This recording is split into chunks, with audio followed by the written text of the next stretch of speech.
আসসালামু আলাইকুম প্রিয় শিক্ষার্থী বন্ধুরা, তোমাদের জন্য একটি প্যারাগ্রাফ নিয়ে হাজির হয়ে গেলাম এ উইন্টার মর্নিং সম্পর্কে। এ উইন্টার মর্নিং মানে হচ্ছে একটি শীতের সকাল। চলো তাহলে আমরা শুরু করি। খুবই সহজে আমি তোমাদেরকে লিখে দিয়েছি।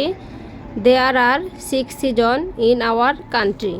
আমাদের দেশে 6টি ঋতু রয়েছে। Winter is one of them. শীত তার মধ্যে অন্যতম। A winter morning is misty and cooled. একটি শীতের সকাল কুয়াচ্ছন্ন এবং ঠান্ডা থাকে। There is dense fog everywhere. সর্বত্র ঘন কুয়াশা থাকে। Everything looks hazy. সব কিছু ঝাপসা দেখায়। People get up late from bed. People get up from bed. মানুষ দেরি করে ঘুম থেকে উঠে। The sun is not clearly seen in the sky. আকাশের মধ্যে সূর্য পরিষ্কারভাবে দেখা যায় না। Birds surfing is not hard. পাখির কিচিরমিচির শোনা যায় না। Animals can not come out.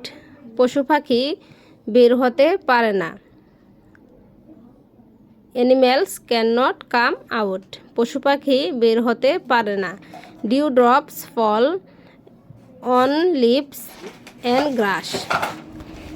পাতা এবং ঘাসের মধ্যে শিশির বিন্দু জমে থাকে। It looks very nice. এটি দেখতে খুবই সুন্দর দেখায়। The poor suffer much for want of warm clothes. কিন্তু গরিবেরা গরম কাপড়ের অভাবে অনেক ভোগান্তিতে পড়ে। Some people make fire with straw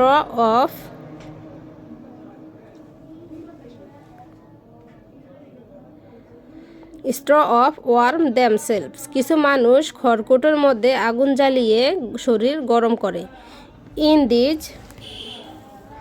in this time people enjoy date juice and sweet cakes. এ সময় কিছু মানুষ খেজুরের রস এবং মিষ্টি পিঠার উপভোগ করে। It is also a time of fresh fruits. এ সময়ে